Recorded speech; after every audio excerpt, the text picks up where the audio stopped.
Good morning. This is America in the Morning from Westwood One. I'm John Trout. It's Monday, January 29th, 2024. Here's what's coming up on America in the Morning.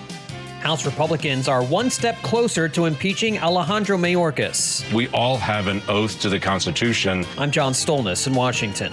President Biden vows the U.S. shall respond to a drone strike in Jordan that has killed at least 3 U.S. military personnel. I'm Jackie Quinn. A big lead for former President Donald Trump, but how big is big enough? Became a two-person race. I'm Clayton Neville. The White House is setting new guidelines to make sure it knows when a cabinet head cannot carry out its job. Sagar Meghani, Washington. On Wall Street, markets are on pace for their third straight winning month. Inflation is at its lowest in 3 years. I'm Jessica Ettinger. U.S. authorities say arrests for illegal border crossings from Mexico reached an all-time high in December. I'm Lisa Dwyer. All ahead on America in the Morning. House Republicans have released 2 articles of impeachment against President Biden's Secretary of Homeland Security, Alejandro Mayorkas, with a committee vote as soon as tomorrow, as border security takes center stage on Capitol Hill and the presidential campaign. John Stolnis has the latest from Washington. The articles of impeachment accuse Mayorkas of willful and systemic refusal to comply with current immigration law and breach of public trust. They say he's knowingly lied and made false statements to Congress. The Biden administration says House Republicans have not met the constitutional requirements for impeachment. Impeachment articles will be reviewed by a House committee tomorrow and will need to pass the full chamber in order for Mayorkas to be put on trial in the Senate.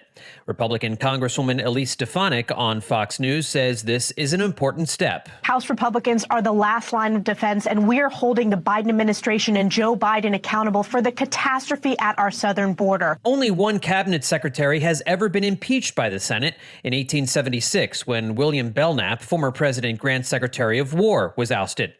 Meanwhile, senators spent the weekend continuing negotiations on a border deal that would open up funding to Ukraine and Israel as well.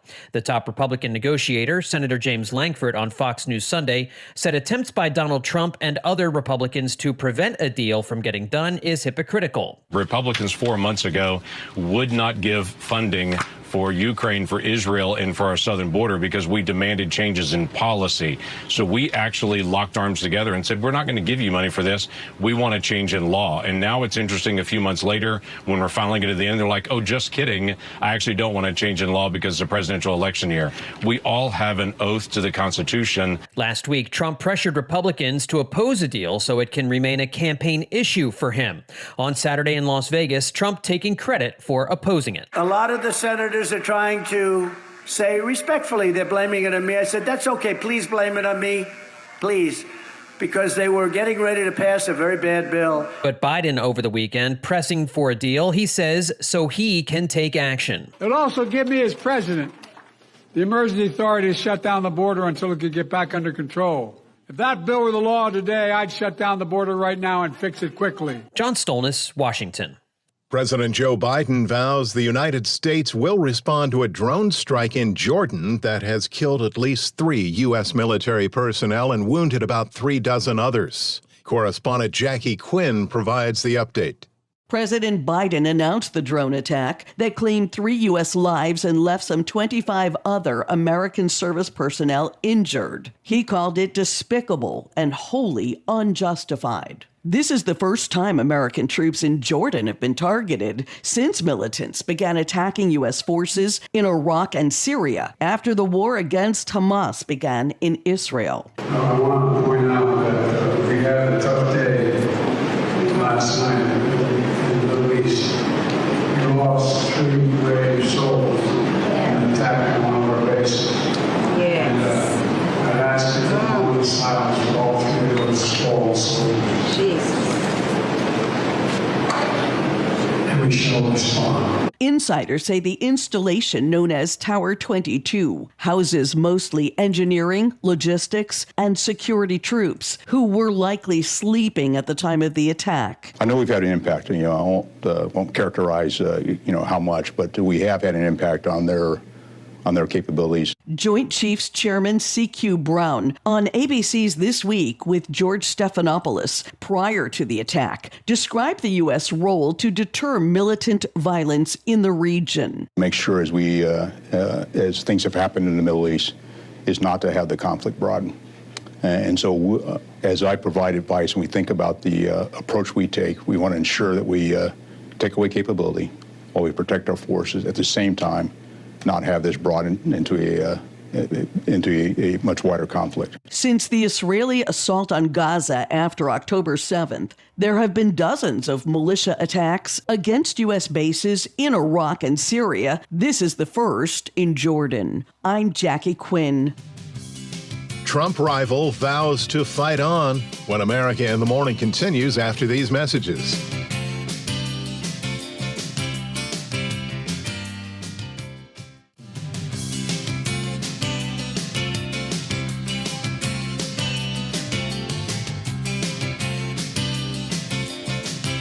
A storm in the Northeast tops our weather forecast with AccuWeather.com meteorologist Matt Rindy on America in the Morning. The latest storm in the northeastern United States brought a wide array of conditions, from rain across the middle Atlantic and a mixture of snow, sleet, and rain across areas from Michigan and Ohio, eastward through West Virginia, Pennsylvania, and New York, before continuing into Connecticut, Rhode Island, Massachusetts, southern Vermont, New Hampshire, and Maine. The heaviest amounts fell over higher elevations, with some locations getting more than 6 inches. The system will continue to cause snow through the morning hours from coastal Maine into eastern Massachusetts, leading to slower travel for the morning commute. The same high pressure will extend southward through much of the eastern U.S. This will lead to dry weather overall, but sunshine will still be limited in the north, but returning more in the Carolinas into Georgia, Alabama, and Florida. Meanwhile, a good portion of the nation will have sunshine from southern and central plains into the Rockies and continuing into Montana and the western Dakotas, even westward through the Rockies into the Great Basin. Highs will approach 80 degrees in parts of southern Arizona, with 40s and 50s northward to Nevada, Idaho, and Utah. Some 60-degree readings will reach as far north as central Montana. This is as much as 10 to 25 degrees above the historical average. In the western Great Lakes, there will be more clouds ahead of another storm diving southward from Canada. This feature will spread some snow and even ice in parts of northern Minnesota into Wisconsin later today and then continuing tonight. This could reach northern Illinois and Michigan later tonight into the day Tuesday. In Sacramento, California, it will be very mild today with sunshine and a high near 70. In Portland, Maine, it will be quite different with wet snow in the morning and a storm total of 3 to 6 inches. That's the nation's weather. I'm AccuWeather.com meteorologist Matt Rindy.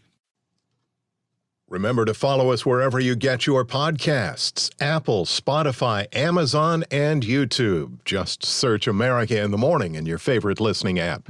I'm John Trout. Former U.S. Ambassador to the United Nations Nikki Haley is not backing down to former President Trump in the race for the presidency, despite his recent victories and his lead in the polls. Correspondent Clayton Neville reports. The former president has commanding victories in Iowa and New Hampshire under his belt. In the New Hampshire primary, former Ambassador Haley was 10 points behind Trump, but she feels okay about that and is still confident in her campaign's chances. And so one by one, we dismissed the fellas, right? One by one. And then we saw in New Hampshire, it became a two-person race. Haley accusing Trump of being upset that he didn't beat her by more in New Hampshire. To the point that he threw out insults. That's what he does. I'm okay with that. I'm used to that. So he, threw out insults. And he talks about revenge. During a campaign event over the weekend, Trump didn't come off as too concerned about Haley, though. We're beating everybody. We're beating her by a lot, but we're beating Biden. She can't beat Biden. The polls are showing, the most recent polls, because she doesn't have Republican support. You know what she doesn't have? She doesn't have MAGA. Haley said yesterday she'll need a solid showing in the upcoming South Carolina primary, her home state, where she served as governor, but she didn't say that she had to win there to stay in the race. Haley also went after the Republican National Committee after it backed Trump for the presidency. She questioned the timing of the move after just 2 states have cast ballots. I'm Clayton Neville. The White House is setting new guidelines to make sure it knows when a cabinet head cannot carry out the job. Washington correspondent Sagar Magani reports. They come after Pentagon Chief Lloyd Austin's hospitalization this month was kept from President Biden and top aides for days. Cabinet agencies now have standard protocols for when a secretary temporarily transfers authority to a deputy due to medical issues, travel, or other reasons. Among other things, the agencies must tell the White House, which the Pentagon did not do until 3 days after Austin was hospitalized. Sagar Meghani, Washington. In sports, the contestants for Super Bowl 58 have been chosen. San Francisco defeated Detroit 43-31. They'll meet the Kansas City Chiefs, who downed Baltimore 17-10. When we return on America in the Morning, rally in the stock market, Tesla stock plummets. Those items and more next. We're back after these messages.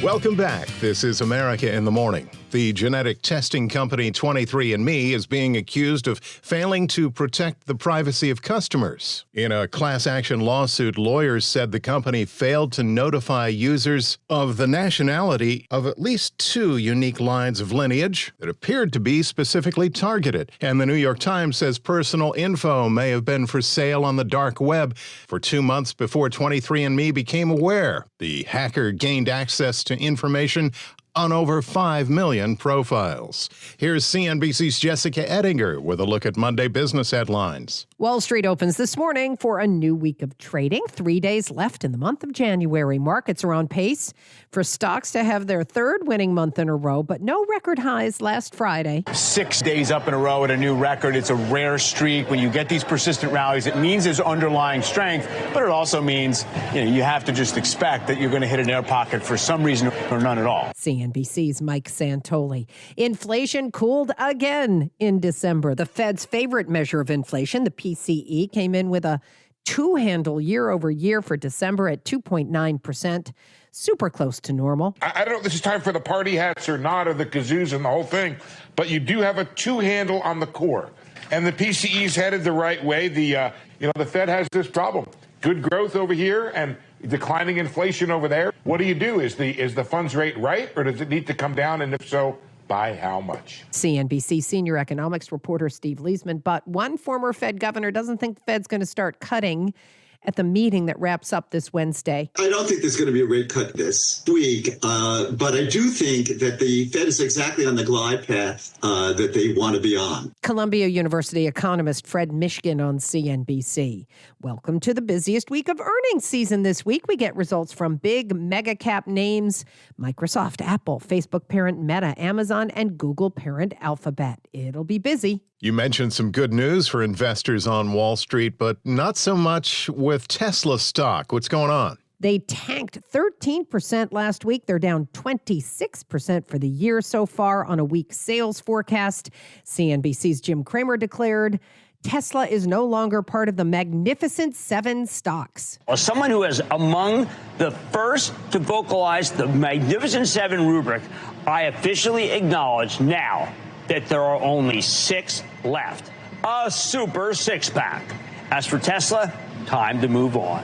CNBC Mad Money host Jim Cramer. The Super 6 stocks are Google parent Alphabet, Amazon, Apple, Meta Platforms, which is Facebook, Microsoft, and NVIDIA. On today's watch list, we get earnings from Whirlpool and fintech financial technology firm SoFi. Tax filing season is open this morning. The IRS is starting to accept returns today. Amazon Prime Video begins showing ads today. If you don't want to deal with ads, then you're going to have to pay another $3 a month. And Grammy Week begins today in Los Angeles. Plenty of brands sponsoring events to be close to the music industry. The awards are this coming Sunday night.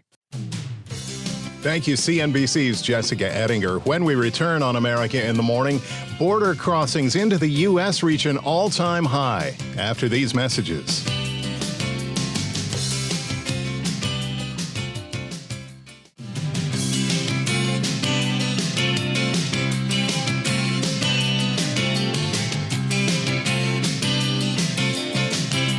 Welcome back. Here with America in the Morning. U.S. authorities say arrests for illegal border crossings from Mexico reached an all-time high in December.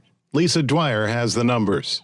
The Border Patrol tallied nearly 250,000 arrests on the Mexican border, up 31% from November and 13% from December 2022, which was the previous all-time high. Mexicans accounted for the majority with over 56,000. Venezuelans were second with almost 50,000, with Hondurans and Colombians rounding out the top 5 nationalities. Tucson, Arizona was again the busiest corridor with over 80,000 arrests. Del Rio, Texas, the focus of Texas Governor Greg Abbott's enforcement efforts, was second with over 71,000 arrests. So far this year, arrests are down by more than half, which is consistent with historical trends and enhanced enforcement. I'm Lisa Dwyer. Fellow passengers are supporting a man who opened an emergency exit and walked on a plane's wing at a Mexico airport. Correspondent Norman Hall tells us why. One of the dozens of passengers stuck on a plane at Mexico City International Airport faces legal troubles for taking matters into his own hands to get relief. The flight bound for Guatemala had been delayed due to a maintenance issue. That's when the unidentified man opened an emergency door and stepped out on a wing for a while. The man was detained, but dozens of passengers signed a written copy of a statement saying the airline made them wait 4 hours without ventilation or water. Their statement says the passengers saved their lives. I'm Norman Hall. America in the Morning for Monday, January 29th, 2024 is produced by Jeff McKay, senior producer Kevin Delaney. I'm John Trout. This is Westwood One.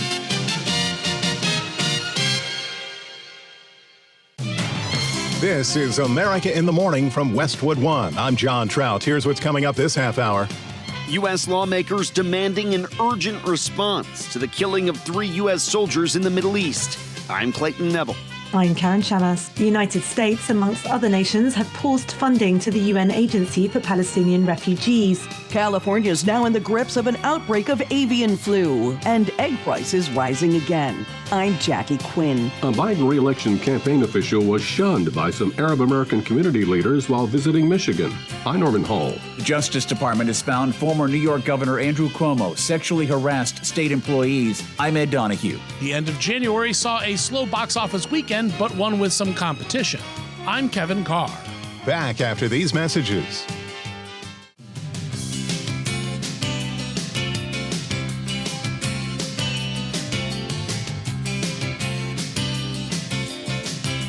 Welcome back. This is America in the Morning. AccuWeather.com meteorologist Matt Rindy has the national outlook. Looking at the northwest, there will be some rain early in western Washington, but that will lift out with just lingering showers in the afternoon along the Olympic Peninsula.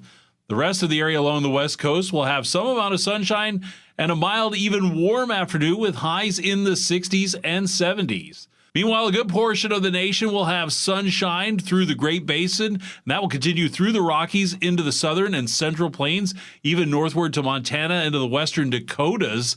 We'll see highs approaching 80 degrees in some parts of southern Arizona with 40s and 50s northward to Nevada, Idaho, and Utah. Even some 60-degree readings reaching into central Montana. This is 10 to 25 degrees above the historical average. In the northeast, we have our latest storm system moving through the area. That brought rain across the middle Atlantic and a mixture of snow, sleet, and rain from Michigan and Ohio eastward to West Virginia, Pennsylvania, and New York before continuing into Connecticut, Rhode Island, and Massachusetts, as well as southern Vermont, New Hampshire, and Maine. The heaviest amounts fell over the highest elevations, with some locations getting more than 6 inches.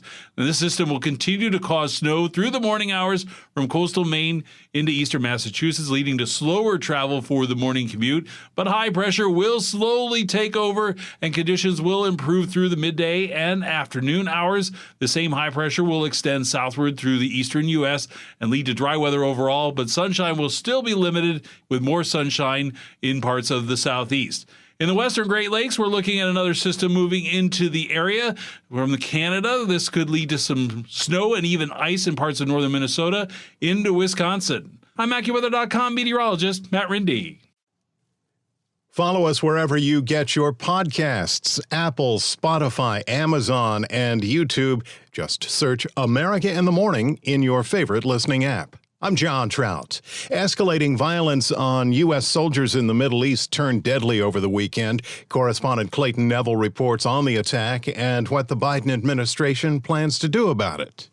The White House says 3 American troops were killed and dozens believed to be injured. And we shall respond. We shall respond, said President Biden in the hours after the attack. We lost 3 brave souls in an attack on one of our bases. He referred to 3 brave souls and said that while the U.S. is still gathering facts on the attack, he confirmed it was carried out by radical Iran-backed militant groups operating in Syria and Iraq. Chairman of the Joint Chiefs, General C.Q. Brown, spoke with ABC's This Week about escalating violence in the Middle East. When we think about the approach we take, we want to ensure that we take away capability while we protect our forces. At the same time, not have this brought into a much wider conflict. The unmanned aerial drone attack targeted U.S. forces stationed in northeastern Jordan near the Syrian border. It's the first deadly strike against U.S. forces since the Israel-Hamas war started in early October. But there have been a slew of attacks on American ships and other vessels in the Red Sea. Houthi rebels believed to be responsible. There have been calls in recent weeks and months for the U.S. to do more, but the killings of 3 American military members over the weekend certainly has boosted those calls. Republican lawmakers demanding direct retaliation and insisting President Biden hasn't done enough in response to attacks on American forces. House Speaker Mike Johnson posted on social media that America must send a crystal clear message that attacks on our troops won't be tolerated. Senator Ted Cruz said that President Biden's lack of action enabled the deadly attack. And Senator Lindsey Graham calling on the president to strike targets of significance inside Iran, not only as reprisal for the killing of our forces, Graham said, but also to protect against any other potential attacks. I'm Clayton Neville. Japan and France Sunday night, along with other nations, have joined with the United States and is pausing funding to the United Nations Agency for Palestinian Refugees after claims some staffers were involved in the deadly October 7th Hamas attack on Israel. Correspondent Karen Shamas explains. The head of the UN Agency for Palestinian Refugees, or UNRWA, said it has fired a number of its staffers in Gaza, suspected of taking part in the October 7th attack by Hamas on Israel. The revelations prompted the United States, Britain, Italy, Finland, Australia, and Canada to temporarily halt their funding. The Secretary General is horrified by this news and asked Mr. Lazzarini to investigate this matter swiftly and to ensure that any UNRWA employee shown to have participated or abetted in what transpired on October 7th or in any other criminal activity be terminated immediately and referred for potential criminal prosecution. UNRWA has been the main agency providing aid for Gaza's population as the besieged enclave suffers from a humanitarian disaster. Stefan Dujarric, the spokesperson for the UN Secretary-General, said appropriate action will be taken against anyone found guilty. To protect the agency's ability to deliver humanitarian assistance, Commissioner General Lazzarini has taken the decision to immediately terminate the contracts of all these staff members and launch an investigation in order to establish the truth without delay. But said innocent Palestinian civilians will die if they do not receive much needed aid. A number of things have to happen at the same time. UNRWA has to ask OIOS to do this investigation. The Commissioner General, I think, has taken very swift and strong measures right away. At the same time, our humanitarian work needs to continue. Lives depend on it. The U.S. State Department said there were allegations against 12 employees. I'm Karen Shamas. CIA Director William Burns was in Paris Sunday, meeting with the head of Israel's Mossad intelligence agency and the Prime Minister of Qatar to discuss the latest proposal to free the remaining hostages Hamas is holding in the Gaza Strip. Hamas has said they are against the current proposals that have been floated by nations, including Egypt, while Israel has stated they will continue fighting until all of the more than 130 Israeli hostages are freed. Well, shifting gears now, you may have noticed that the price of eggs in your local supermarket has been increasing as of late. The reason, as correspondent Jackie Quinn reports, is that California is now in the grips of an outbreak of avian flu, leading to the slaughter of thousands of chickens. Those are chickens from a farm unaffected, but at Mike Weber's Sunrise Farms in Sonoma County, California. Over 500,000 birds on this ranch, and all of them had to be euthanized or had perished. Avian flu has struck. Weber calls it devastating. You walked in and the birds were just dead, and heartbreaking doesn't describe how you feel when you walk in and perfectly healthy young birds have been just laid out. California had escaped the ravages of this latest outbreak that started hitting the Midwest in early 2022. But Bill Mattos, the head of the California Poultry Federation, says the virus is being spread by migratory birds. The bird flu comes from flying ducks. The duck season is now. They're flying through California, and that's where we get this strain of bird flu. The state veterinarian is telling poultry farmers keep their flocks indoors until June, but it's too late for many in Sonoma County. The town that we live in, Petaluma, is known as the egg basket of the world. It's devastating to see that egg basket go up in flames. Nationwide, some 82 million birds have been destroyed. I'm Jackie Quinn. When we return on America in the Morning, sexual harassment. A former governor reaches a settlement. After these messages.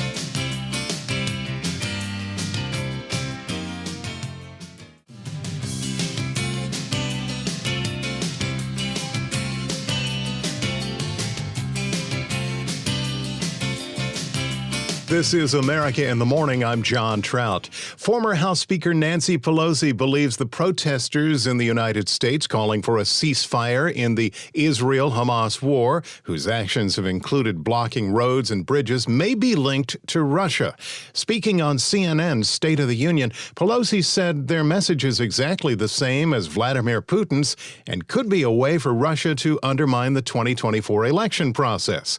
Pelosi said she thinks the FBI should determine if any foreign nation is using the situation in the Middle East to impact elections here at home. The Biden re-election campaign officially was shunned by some Arab American community leaders while visiting Michigan. Correspondent Norman Hall reports.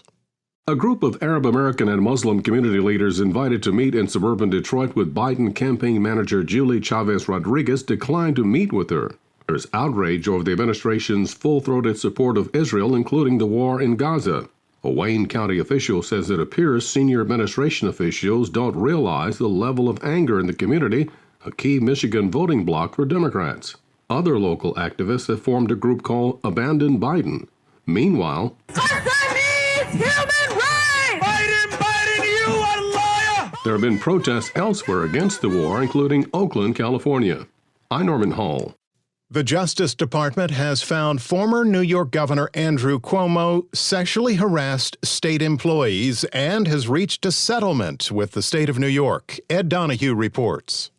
The agreement details a series of reforms made after Cuomo left office in 2021, after a report by State Attorney General Letitia James concluded he sexually harassed at least 11 women. Cuomo denied any wrongdoing. I would have to lose my mind to do such a thing. It would be an act of insanity. Cuomo continues to deny the allegations, which were brought forth by people like former aide Charlotte Bennett. He said he was lonely. He said he was looking for a girlfriend. He was propositioning me for sex. The Justice Department investigation found Cuomo subjected at least 13 state employees to a sexually hostile work environment. A spokeswoman for James says Andrew Cuomo can continue to deny the truth and attack these women, but the facts do not lie. I'm Ed Donahue. Overseas, French farmers are putting pressure on their government to respond to their demands as they gear up for a tractor protest around Paris. And in the French capital city, climate and food protesters threw soup at the famed portrait of the Mona Lisa, leading to 2 arrests. Correspondent Rika Ann Garcia reports. The French Interior Ministry has ordered a large deployment of security around Paris as 2 large farmers' unions plan to use their tractors to block all major roads. They aim to put Paris under siege. French farmers are demanding for better pay, less red tape, and protection against cheap imports. The order came hours after climate activists hurled soup at the glass protecting the Mona Lisa painting at the Louvre Museum and shouted slogans advocating for a sustainable food system. Prime Minister Gabriel Attal visited a farm in central France, recognizing the tough spot farmers face when people demand quality but push for lower prices. I'm Rika Ann Garcia. The NSA is known for spying on evildoers, but this time they're buying your browser history from shady brokers online. Here's Chuck Palm with that in today's Tech Report. The U.S. National Security Agency has been buying Americans' internet browsing information from commercial brokers without a warrant. Democrat Senator Ron Wyden called upon U.S. intelligence officials to stop using Americans' personal data without their express knowledge and consent, saying it is unlawful. The senator went on to say that such records can identify Americans who are seeking help from a suicide hotline or survivors of sexual assault or domestic abuse. The NSA responded saying the information has significant value and is used sparingly. Senator Wyden has blocked the appointment of incoming NSA Director Timothy Hugh until the agency responded to his questions about collecting Americans' internet and location data. NSA Director Paul Nakasone confirmed the purchases in his letter to Wyden and said in certain cases, such collections may include information associated with electronic devices being used outside and sometimes inside the United States. Leave a comment at allthetoptech.tech. I'm Chuck Palm. Gridiron action from the weekend and more in sports with America in the Morning's Robert Workman.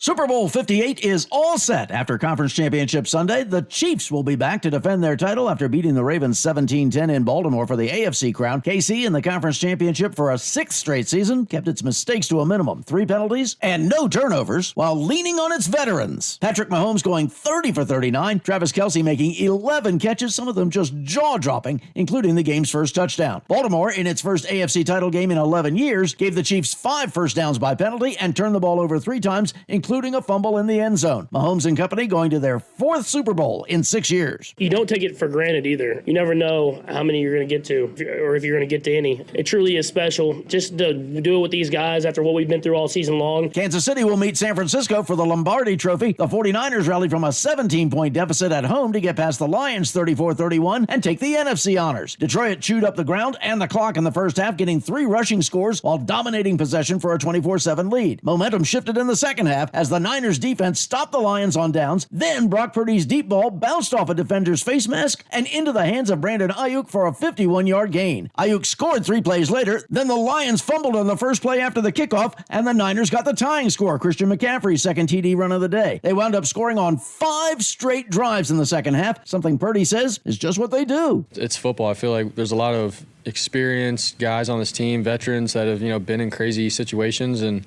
so everyone was like, all right, we just got to do our job straight up. Chiefs and Niners in Vegas a week from Sunday. Elsewhere, Jannik Sinner battled back from down 2 sets to love to beat Daniil Medvedev and win the Australian Open men's final for his first Grand Slam title. Aryna Sabalenka won her second straight women's final down under on Saturday. NBA, the Pistons surprised the Thunder. OKC had won 5 in a row. Detroit had won 5 games all season. Jalen Duren had 22 points and a career-high 21 rebounds. Hawks, Magic, Pacers, and Bulls win. NHL, the Blues and Kraken on top. College basketball wins for number 1 Connecticut and number 2 Purdue. That's Monday Sports. Thank you, Robert. Catch you tomorrow. Coming up on America in the Morning, Swifties call foul on Taylor deepfake after these messages.